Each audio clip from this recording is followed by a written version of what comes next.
सोचिए कहीं आप जा रहे हैं और उसके लिए ट्रेन की टिकट बुक कर रहे हैं या फिर एयर टिकट बुक कर रहे हैं और आपकी टिकट को रिजेक्ट कर दिया जाता है ये कहकर कि आप ट्रस्टवर्दी नहीं हैं। क्या सच में? या फिर आप किसी होटल में खाना खाने जा रहे हैं और आपको गेट पर ही रोक दिया जाता है और ये कहा जाता है कि आप ट्रस्टवर्दी नहीं हैं, विश्वास के लायक नहीं हैं। आप कहेंगे मेरी जेब में पैसा है, मैं आपके होटल का बिल दे सकता हूं, पैसे दे सकता हूं। होटल वाला कहेगा कि हमें आपके पैसे नहीं चाहिए, हम आपको अपने होटल में खाना खाने के लिए अलाउ नहीं कर सकते क्योंकि आप विश्वास के लायक नहीं हो। लेकिन क्या ऐसा हो सकता है? आप सोच रहे होंगे और शायद हैरान होंगे कि किसी का सपना किसी की हकीकत होती है। आपके पड़ोसी देश चाइना में साल 2019 में 2 करोड़ 70 लाख एयर टिकट और 60 लाख से ज़्यादा ट्रेन टिकट सिर्फ इसलिए रिजेक्ट कर दिए गए कि सरकार ने उन्हें कहा कि वो ट्रस्टवर्दी नहीं है, विश्वास के लायक नहीं है। वहीं दूसरी ओर न जाने कितने लोगों को होटल में खाना खाने के लिए मना कर दिया गया। किस लिए? कि आप विश्वास के लायक नहीं हैं। जबकि इसकी दूसरी ओर कई लोगों को एयर टिकट में या ट्रेन टिकट में डिस्काउंट दिए गए, होटल में खाना खाने के लिए डिस्काउंट दिए गए, क्रेडिट लोन के लिए सुविधाएं दी गई। हॉस्पिटल में अगर वो गए तो उन्हें ज़्यादा समय तक वेट नहीं करने दिया गया। लेकिन ये एक ऐसा सिस्टम चाइना में क्यों हो रहा है? और मैं आपको बता दूं कि अगर आप ये सोच रहे हैं कि मैं तो भारत में बैठा हूं या किसी और देश में हूं तो मुझे इससे क्या, चाइना में तो वैसा ही डिक्टेटरशिप है, तो मैं आपको बता दूं कि आपके देश में चाहे डेमोक्रेसी हो, चाहे डिक्टेटरशिप हो या फिर किसी भी तरीके की सरकार हो, लेफ्ट विंग राइट विंग, आपके देश में एक ऐसा सिस्टम आने वाला है और इसी तरीके का सिस्टम पूरी दुनिया में लागू होने वाला है। हो सकता है आप मेरी बात पर अभी हंसे, लेकिन मुझे लगता है कि आपको इस सिस्टम के बारे में थोड़ा बहुत तो कम से कम जान लेना चाहिए।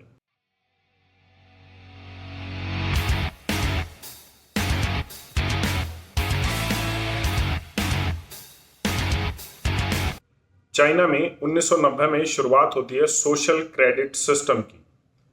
अब इस सिस्टम के तहत क्या किया गया, गांव में इसको इंट्रोड्यूस किया गया, चाइना के गांव में, शहरों से काफ़ी दूर, कि हम फाइनेंशियल असेसमेंट देखेंगे लोगों की। अब इस सिस्टम से क्या होगा कि मान लीजिए आपने किसी से पैसे लिए, आपने उसे समय पर लौटाया या नहीं लौटाया, तो उस तरीके से लोगों को डिवाइड किया जाएगा, बाइफरकेट किया जाएगा, उन्हें अलग अलग किया जाएगा, सेग्रीगेट किया जाएगा कि इस व्यक्ति ने लोन लिया था और इसने अपना लोन समय पर जो है उस व्यक्ति को दिया या बैंक को वापस किया और इसके खिलाफ कोई भी शिकायत नहीं है, तो इसे एक अच्छा व्यक्ति या मैं कहूँ ट्रस्टवर्दी, विश्वास पात्र व्यक्ति माना जाएगा। वहीं दूसरी ओर अगर किसी ने बैंक से पैसे लिए और वो किसी भी कारणवश, किसी भी रीजन से वो पैसे समय पर नहीं दे पाया या लेट हो गया, तो उसे ट्रस्टवर्दी वो नहीं होगा। अब उसका एक स्कोर होगा, सोशल क्रेडिट सिस्टम, तो उसमें क्रेडिट स्कोर इंट्रोड्यूस किया गया और इसकी शुरुआत होती है ज़ेन लिफेन से, जो एक सोशलिस्ट थे चाइना में। उनका कहना था कि जो एक कल्चरल रेवोल्यूशन चाइना में आया था, इस कल्चरल रेवोल्यूशन की वजह से चाइना में लोगों का एक दूसरे पर विश्वास खत्म हो गया है। अब हमें ये विश्वास दोबारा से लौटाना है, लोगों में इस विश्वास को दोबारा से लेकर आना है, तो हम एक क्रेडिट स्कोर को, एक सोशल क्रेडिट सिस्टम को शुरू करते हैं और इसमें हम लोगों को जो अच्छा बिहेव करेगा या अच्छा तरीके से पेश आएगा एक दूसरे के साथ, उसको पॉजिटिव पॉइंट या पॉजिटिव क्रेडिट स्कोर देंगे। और अगर कोई व्यक्ति गलत काम करेगा या फिर कोई भी व्यक्ति कोई कानून तोड़ेगा, मान लीजिए किसी ने ट्रैफिक का कोई भी नियम का उल्लंघन किया, तो उसे नेगेटिव क्रेडिट स्कोर दिया जाएगा। इसके तहत लोगों का बाइफरकेशन किया जाएगा और इस बाइफरकेशन से हम पहुंचेंगे एक ऐसी सोसाइटी में जहां दो तरह के लोग होंगे। मान लीजिए किसी ने लैपटॉप लिया, किसी ने गाड़ी ली, बैंक से लोन लिया, ईएमआई समय पर नहीं भर पाया या फिर उसका कोई ट्रैफिक का नियम उसने तोड़ा जिसकी वजह से उसका चालान कटा। अगर ये सब हुआ तो नेगेटिव क्रेडिट स्कोर जाएगा। यहां तक तो ठीक है। चलिए एक बार ये भी मान लेते हैं कि सोसाइटी की बाइफरकेशन भी ठीक है, लेकिन अगर मान लीजिए आपकी ने गाड़ी तेज चलाई और आपका चालान कट गया मान लीजिए आपने बैंक से लोन लिया, ईएमआई समय पर नहीं भर पाए, तो क्या ऐसा होना चाहिए कि आपको कहीं जाना है तो आपकी ट्रेन की टिकट या एयर की टिकट को रिजेक्ट कर दिया जाए? क्या ऐसा होना चाहिए कि आपके परिवार में अगर कोई बीमार हुआ और आपका नेगेटिव क्रेडिट स्कोर है या क्रेडिट स्कोर कम है, तो आपको अस्पताल में घंटों वेट करवाया जाएगा? और वहीं दूसरी ओर अगर किसी व्यक्ति का क्रेडिट स्कोर आपसे ज्यादा है तो उस व्यक्ति को अस्पताल में उसके लिए या उसके परिवार के लिए अस्पताल में जल्दी बेड मिल जाएगा? क्या ये ऐसा होना चाहिए? और क्या ये ह्यूमन राइट्स का वायलेशन नहीं है? छोड़िए ह्यूमन राइट्स की बात, क्या ये ह्यूमन राइट्स से ऊपर की कोई चीज नहीं है जिसे शायद हम अभी नहीं देख पा रहे हो?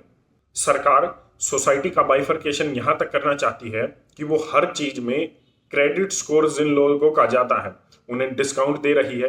कार पर डिस्काउंट मिलेगा, होटल में डिस्काउंट मिलेगा, क्रेडिट लोन के लिए डिस्काउंट मिलेगा, अगर उन्हें वीजा अप्लाई करना है तो उसके लिए कोई भीड़ भाड़ नहीं होगी, एक फास्ट ट्रैक सिस्टम उनके लिए तैयार किया जा रहा है। तो एक ही देश में देश के लोगों के लिए एक डुअल सिस्टम तैयार किया जा रहा है। तो क्या इससे कोई परेशानी नहीं होगी? क्या लोगों के बीच आपसी मनमुटाव नहीं बढ़ेगा? और जो जैंग लिफेन कहते थे कि कल्चरल रेवोल्यूशन की वजह से आपस में ट्रस्ट खत्म हो गया है, तो इससे क्या ट्रस्ट दोबारा आएगा या जो बीच की खाई है वो बढ़ेगी? ये सिर्फ चाइना तक ही सीमित नहीं है, दूसरे देशों में भी ये चल रहा है और धीरे धीरे एक नंबर एक व्यक्ति को अलॉट किया जा रहा है। भारत में आप इसे आधार कार्ड से भी देख सकते हैं और आधार कार्ड से जो है ये परिवार पहचान पत्र, आपका पैन कार्ड, वोटर कार्ड, ये इस सबको कनेक्ट किया जा रहा है। दूसरे देशों में भी इसी तरीके का सिस्टम है। लेकिन क्या धीरे धीरे, अब आप कहेंगे आधार कार्ड तो एक ऐसी चीज है जिसे अनिवार्य कर दिया गया है, लेकिन मैं कहूंगा कि क्या सच में इसे अनिवार्य कर दिया गया है? क्या बिना किसी रेसिस्टेंस के, बिना किसी विरोध के आप कोई भी सरकारी फैसिलिटी लेते हैं और अगर आप आधार कार्ड नहीं देते तो क्या बिना कुछ कहे आप वो ले सकते हैं? नहीं, जब तक आप वहां पर खड़े होकर विरोध नहीं करेंगे, पुलिस को बुलाने का, कोर्ट में जाने का बात तक नहीं कह देंगे, जब तक आपको कुछ नहीं मिलता है। और आने वाले समय में क्या ऐसा नहीं होगा कि इसी के आधार पर क्रेडिट सिस्टम दिया जाएगा? चाइना में हुआ ये कि जब ये सोशल क्रेडिट सिस्टम आया तो धीरे धीरे लोगों को ब्लैक लिस्ट किया गया। अब ब्लैक लिस्ट करने से क्या होगा? जैसे ट्रेन की टिकट बुक की थी तो रिजेक्ट कर दी, होटल में खाना खाने गए तो रिजेक्ट कर दिया, क्रेडिट लोन लेना था तो रिजेक्ट कर दिया। अब हुआ ये कि जब ये नियम इंट्रोड्यूस हुए तो धीरे धीरे ये नियम शुरुआत में पहले बहुत कड़े थे, और जब सरकार ने देखा कि इसका रिवोल्ट हो रहा है, इसका विरोध हो रहा है हमारी जनता में, तो सरकार ने क्या किया, धीरे धीरे जैसे मान लीजिए कोई छोटे क्राइम है जिसमें आपने कोई भी ट्रैफिक सिग्नल तोड़ा है तो उसके लिए पहले पनिशमेंट का प्रावधान था, उसे खत्म कर दिया गया। और धीरे धीरे 2000 इस गुलामी की जो शुरुआत हुई, इस गुलामी की शुरुआत के बाद हालात ये हुए कि 2019 आते आते 1,30,00,000 लोगों को ब्लैकलिस्ट कर दिया गया था। सोच कर देखिए, 1,30,00,000 लोगों के कोई ह्यूमन राइट कमीशन नहीं था, कोई भी उनके मानव अधिकार नहीं थे, किसी भी तरीके का मौलिक अधिकार उन्हें नहीं था। अब इसके बाद क्या हुआ? रिवोल्ट और बढ़ा, लेकिन फिर सरकार ने धीरे धीरे इसमें कानून और नियम कम किए गए। मैं आपको बता दूं कि एक बार ब्लैकलिस्ट होने के बाद चाइना में अगर आप सब कुछ अच्छे से करते हैं, सरकार की वाहवाही करते हैं, सरकार जो चाहती है वो कहते हैं, वही करते हैं, तो आपको 2 से 5 साल लगेंगे ब्लैकलिस्ट से बाहर आने में। हो सकता है आपको पूरी जिंदगी लग जाए और हो सकता है कि आप मरते दम तक ब्लैक लिस्ट से बाहर ही ना आए। आपको जानकर हैरानी होगी कि किस तरीके से आप पॉजिटिव या नेगेटिव, मतलब ज्यादा या कम क्रेडिट स्कोर में आ सकते हैं। 2016 में एक नियम आया चाइना में कि अगर आप अपने परिवार के सीनियर सिटीजन से नहीं मिलते हैं तो आपका क्रेडिट स्कोर को कम कर दिया जाएगा। एक मायने में ये ठीक भी है, लेकिन आप बाध्य नहीं कर सकते लोगों को। चलो हम इस चीज को मान भी लेते हैं। तो 2019 में एक कानून आया कि अगर आप तेज म्यूजिक सुनते हैं या फिर खाना अच्छे से नहीं खा रहे हैं तो आपके क्रेडिट स्कोर को कम कर दिया जाएगा। और मुझे बताने की जरूरत नहीं है कि क्रेडिट स्कोर कम होने के बाद क्या होगा। आप air ticket, train ticket, hotel में खाना, क्रेडिट लोन, अस्पताल में बेड मिलने के लिए आपको ज्यादा समय लगेगा, ये सब काम होने वाले हैं। ऐसा नहीं है कि सोशल क्रेडिट सिस्टम का चाइना में विरोध नहीं हो रहा है। 2019 में कुई शेंग ने एक पेपर पब्लिश किया था जिसमें उन्होंने सोशल क्रेडिट सिस्टम का काफी विरोध किया था, और उन्होंने किया था कि इसमें ह्यूमन राइट्स को अनदेखा किया गया है। इसके बाद मैं बता दूं कि 2019 में जॉर्ज सोरोस ने भी ये बताया था कि जिनपिंग जो ये सोशल क्रेडिट सिस्टम को इतना बढ़ावा दे रहे हैं, वो टोटल कंट्रोल की तरफ चाइना को लेकर जा रहा है, चाइना के लोगों को लेकर जा रहा है जिनपिंग के तहत। टोटलिटेरियन मतलब एक तरीके से सिर्फ जिनपिंग उसको कंट्रोल करेंगे, चाइना के लोगों को कंट्रोल करेंगे। ये सोशल क्रेडिट सिस्टम उसके लिए लाया गया है। द हिल में कहा गया कि जो ये आज का चाइना है वो एक परफेक्ट एग्जाम्पल है टोटलिटेरियन सिस्टम का या उस सोसाइटी का, लेकिन फिर भी ये सिस्टम चाइना में लागू है और लागू होता जा रहा है जैसे जैसे सरकार चाह रही है। अब आप कहेंगे कि ये सिर्फ चाइना तक ही सीमित है, तो मैं आपको बता दूं कि जर्मनी ने पहले ही ऐलान कर दिया है कि वो सोशल क्रेडिट सिस्टम जो चाइना में है वैसा एक क्रेडिट सिस्टम लेकर आएंगे, अपने देश में भी इंट्रोड्यूस करेंगे। जर्मनी के ऑफिशियल्स ने ये जानकारी दी है। रशिया में कहा गया है कि 80% लोगों को इसी डेकेड में एक डिजिटल आईडी होगी। हालांकि उन्होंने ये कहा है कि ये चाइना के सोशल क्रेडिट सिस्टम जैसा नहीं होगा, लेकिन वो आप भी जानते हैं और मैं भी जानता हूँ कि सिर्फ लोगों का ध्यान भटकाने के लिए वो ऐसा कह रहे हैं। यूके यूएसए में कुछ न कुछ नया तरीका उन्होंने शुरू कर दिया है, और वेनेजुएला में एक स्मार्ट आईडी कार्ड का सिस्टम शुरू कर दिया है, वो बनने शुरू हो गए हैं और ऑपरेट भी होने शुरू हो गए हैं। मैं आपको बता दूं कि अब आप कहेंगे कि हम तो भारत में रहते हैं, तो मैं आपको कहूंगा कि आपका किसान कार्ड क्या है, आपकी हेल्थ आईडी क्या है, आपका आधार कार्ड क्या है, और चलिए छोड़िए कि जब इन सब चीज़ों को कनेक्ट किया जा रहा है तो वो क्या है। आप ये कह सकते हैं कि ये विद टाइम विकास हो रहा है, डेवलपमेंट हो रहा है, सरकार को डेटा चाहिए। तो मैं भी ये मानता हूं कि सरकार को इतने सब लोगों का डेटा चाहिए, उसके बिना सरकार उसको मैनेज नहीं कर सकती।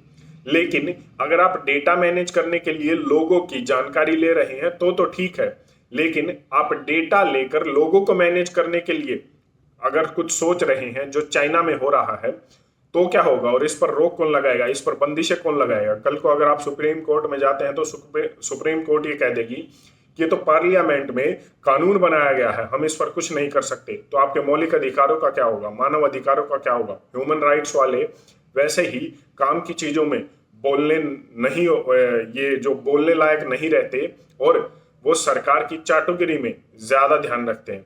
तो क्या आपको नहीं लगता कि जर्मनी, यूके, रशिया, यूएसए जैसे देश चाइना के सोशल क्रेडिट सिस्टम जैसा कुछ लेकर आ रहे हैं डिजिटलाइजेशन के नाम पर, तो भारत में ऐसा नहीं होगा।